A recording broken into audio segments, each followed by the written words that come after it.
Salut, je m'appelle Lina, et il faut dire que je suis très différente de tous mes pairs, et certainement de vous aussi. Pourquoi ? Parce que j'ai seulement 10 ans, mais actuellement j'étudie à l'université. Tout a commencé quand je n'avais qu'1 an et que mon père décéda dans un accident de circulation. Ce fut terrible et ma mère en a beaucoup souffert. Mais 1 an plus tard, elle a rencontré Nicolas, un scientifique que je ne portais pas trop dans mon cœur pour une raison quelconque. Il avait 15 ans de plus que ma mère, et apparemment il rêvait depuis longtemps d'un bébé. C'est ainsi que, même si je n'étais pas sa propre fille, il a commencé à m'éduquer comme tel. Très tôt, il m'a appris à lire et à écrire. À peine que j'ai commencé à bien gérer la lecture, l'écriture, nous avons commencé les mathématiques. Mais ce qui est drôle, c'est que les enfants de mon âge n'aimaient généralement pas la maternelle à cause des leçons de musique ennuyeuses et d'autres activités qui s'imposaient à eux au lieu de jeux d'enfants. Donc pour moi, le jardin d'enfants était devenu un lieu de repos après de bonnes leçons. Nicolas s'en est vite rendu compte, alors mes parents m'ont rapidement retiré de la maternelle.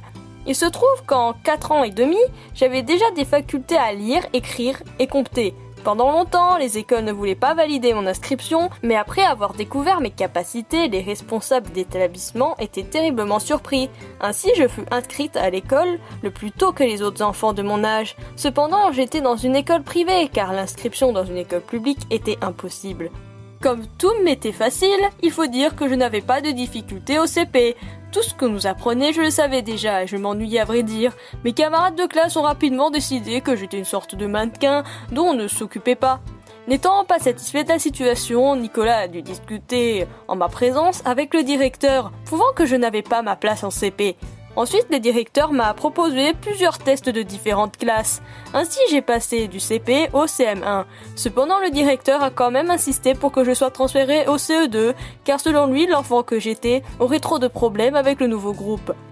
Eh bien, cette année, j'ai effectivement fait le CE2 en poussant la perfection à mon niveau d'alphabétique et ma capacité à résoudre toutes sortes de problèmes. En conséquence, j'ai occupé la première place pendant 1 an en termes de vitesse de lecture.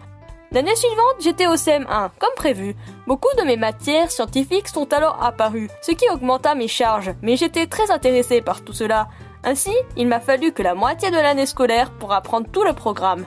Ensuite, j'ai commencé à supplier les professeurs de me donner l'opportunité de passer à la classe suivante. J'ai à cet effet passé tous les tests à l'avance. Certes, il m'a fallu environ 1 mois pour rattraper tous les enfants du CM2, mais ça valait le coup. Déjà, à l'âge de 6 ans, je finissais le cours moyen en 2e année. Quant à mes camarades de classe, bien sûr, ils ne communiquaient pas particulièrement avec moi, mais ils se moquaient pas de moi non plus et m'offensaient pas. Hormis ces fois où ils disaient que je venais par erreur à l'école et que le jardin d'enfants était juste dans la rue d'à côté. Mais bon, ça avait quelque chose de drôle.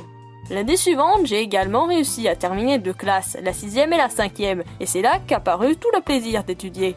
En classe de 3e, je devais passer le brevet. Dans ce contexte, j'ai remarqué que l'école préparait avec diligence ses élèves, mais leur faisait apprendre les mêmes devoirs et des tests. Bien sûr, cela m'a très vite saoulé. Nicolas m'a appris quelques répétiteurs, bien qu'il, surpris par mon âge, m'expliquait facilement et intelligemment beaucoup de choses, de nouvelles intéressantes. C'est comme ça que je suis tout simplement passée à l'enseignement à domicile. Dès lors, j'allais à l'école juste pour passer les tests. À l'aide de mes répétiteurs, j'ai pu maîtriser le programme de toutes les autres classes jusqu'à la remise des diplômes. Il faut dire que j'ai absorbé les connaissances comme une éponge, et en raison de la lourde charge de travail, j'ai décidé de préparer les examens dans seulement 3 matières, les mathématiques, le français et la physique. À l'approche des examens, j'ai commencé à supplier le directeur de me laisser passer les tests à l'avance.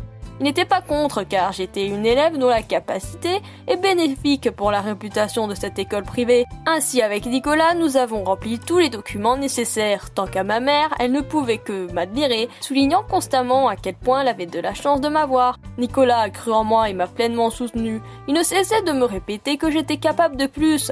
Plus tard, il a même eu un article sur moi dans le journal. Retenez que tout cela est possible et que si vous fournissez des efforts. Bref, cette année, à peine 10 ans, je suis déjà inscrite à la faculté de physique d'une université assez prestigieuse.